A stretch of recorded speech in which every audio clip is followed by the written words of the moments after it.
എല്ലാവർക്കും ഇഷ്ടമുള്ള പൊതിച്ചോറാണ്. ഇത് മെഡിക്കൽ കോളേജിലത്തേക്ക് വേണ്ടിയിട്ട് റെഡിയാക്കിയിട്ടുള്ളതാണ്. 2 പൊതിച്ചോറാണ് ഞാൻ റെഡിയാക്കിയിട്ടുള്ളത്. ഇതിൻ്റെ കൂടെ തന്നെ എനിക്കായിട്ട് ഒരു പൊതിച്ചോറ് റെഡിയാക്കി, പക്ഷെ അതിൻ്റെ വീഡിയോ എടുത്തിട്ടില്ല. ഫസ്റ്റ് തന്നെ 2 വാഴയിലയൊക്കെ സെറ്റാക്കി വെച്ചിട്ടുണ്ട്. വാഴയിലയൊക്കെ സെറ്റാക്കിയതൊരു കഥയാണ്. കാരണം ഇവിടെ എനിക്ക് വാഴയിലയൊന്നുമില്ല. ഇപ്പുറത്തെ നെയ്ബറിൻ്റെ അവിടെ ചെന്നിട്ടാണ് വാഴയില കിട്ടിയത്. പക്ഷെ അതും കീറിയിട്ടൊക്കെ ഉള്ളതായിരുന്നു. പിന്നെ 2 ഇലയൊക്കെ വെച്ചിട്ട് അഡ്ജസ്റ്റ് ചെയ്ത് റെഡിയാക്കി. ഫസ്റ്റ് തന്നെ ചോറ് വെച്ച് എടുത്തിട്ടുണ്ട്. അപ്പോൾ ഒരാൾക്ക് കഴിക്കാൻ ആവശ്യത്തിനുള്ള ചോറ് തന്നെ ഇട്ട് കൊടുത്തു. അത് കഴിഞ്ഞിട്ട് ചമ്മന്തിയാണ്. തേങ്ങ വെച്ച് അരച്ച, തേങ്ങയും പുളിയൊക്കെ വെച്ചിട്ട് അരച്ച നല്ല ചമ്മന്തി വെച്ച് കൊടുത്തു. പിന്നെ അടുത്തതായിട്ട് ഉടച്ചേറിയാണ്. ഇവിടെ മലക്കറിക്കാ ഉണ്ടല്ലോ, ആ കാ വെച്ചിട്ട് റെഡിയാക്കിയ ഉടച്ചേറിയാണ്. അതാകുമ്പോൾ കുഴച്ച് കഴിക്കാനായിട്ട് കുറച്ച് എളുപ്പമാണ്.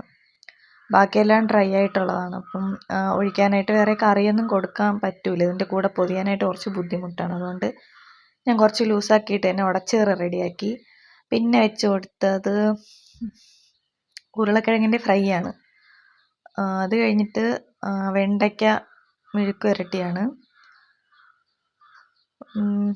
വെണ്ടയ്ക്ക മെഴുക്ക് പുരട്ടി 2 ഇതിനകത്തും വെണ്ടയ്ക്കയൊക്കെ മെഴുക്ക് പുരട്ടിയത് വെച്ച് കൊടുത്തു.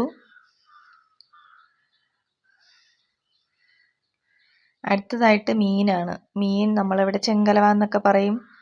ചിലർ നവര, കിളിമീൻ, പുതിയാപ്ലക്കോര അങ്ങനെയൊക്കെ പല പേരുകളിൽ അറിയപ്പെടുന്ന മീനാണ്. ഇപ്പോൾ കുറച്ച് സമയം മുന്നെയാണ് കിട്ടിയത്. ഈ പൊതി റെഡിയാക്കുന്നതിന് അരമണിക്കൂർ മുന്നെയാണ് മീൻ കിട്ടിയത്. കാരണം രാവിലെ മീനൊന്നും വന്നിട്ടില്ല. ഇത് വാവിൻ്റെ അന്നെടുത്ത വീഡിയോ ആണ്. അപ്പോൾ വാവായതുകൊണ്ട് മീനൊക്കെ കുറച്ച് കുറവായിരുന്നു. ഇത് പൊതിയുന്നതിൻ്റെ അരമണിക്കൂർ മുമ്പ് വന്ന ആളിൻ്റെ കയ്യിൽ നിന്നാണ് മീൻ മേടിച്ചത്. പെട്ടെന്ന് തന്നെ വെട്ടി കഴുകി വൃത്തിയാക്കി പൊരിച്ചെടുത്തു.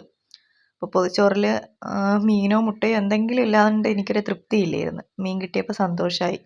അപ്പോൾ അതങ്ങ് ഫ്രൈ ചെയ്ത് വെച്ച് പിന്നെ നാരങ്ങ അച്ചാറാണ് വെച്ച് കൊടുത്തത്. പൊതിച്ചോറിൽ ഒഴിച്ചുകൂടാനാവാത്തതാണ് നാരങ്ങ അച്ചാർ, ചമ്മന്തി, മീൻ പൊരിച്ചത്. അത് 3 എന്തായാലും എനിക്ക് കിട്ടിയിട്ടുണ്ട്. അപ്പോൾ അത് കൊടുക്കാനായിട്ട് എനിക്ക് നല്ല സന്തോഷമായി. പിന്നെ ഇത് പൊതിയാൻ എനിക്ക് വലുതായിട്ട് സ്കില്ലൊന്നുമില്ല. എന്നെക്കൊണ്ട് പറ്റും പോലെ ഞാനത് പൊതിഞ്ഞ് റെഡിയാക്കി. അടുത്ത ഈ ഒരു പൊതിയും അതുപോലെ പൊതിഞ്ഞ്. ഇത് കഴിഞ്ഞിട്ട് ഞാൻ എനിക്ക് വേണ്ടിയിട്ട് ഒരു പൊതി റെഡിയാക്കിയിട്ടുണ്ട്. അത് വീഡിയോ എടുത്തില്ല. അപ്പോൾ നമുക്ക് ഇത് പൊതിയുമ്പോൾ നമുക്കൊരു കൊതി ഉണ്ടാവുമല്ലോ, നമുക്കിത് കഴിക്കാൻ വേണ്ടിയിട്ട്. അങ്ങനെ എനിക്ക് വേണ്ടിയിട്ട് ഞാനൊരു പൊതിയൊക്കെ റെഡിയാക്കിയിട്ടുണ്ട്.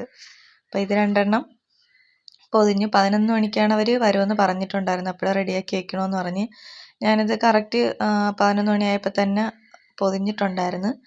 എടുക്കാനായിട്ട് വന്നപ്പം 11:20 ഞാൻ എന്തായാലും എന്നെക്കൊണ്ട് പറ്റും പോലെ 2 പൊതിച്ചോറ് റെഡിയാക്കി കൊടുത്തിട്ടുണ്ട്.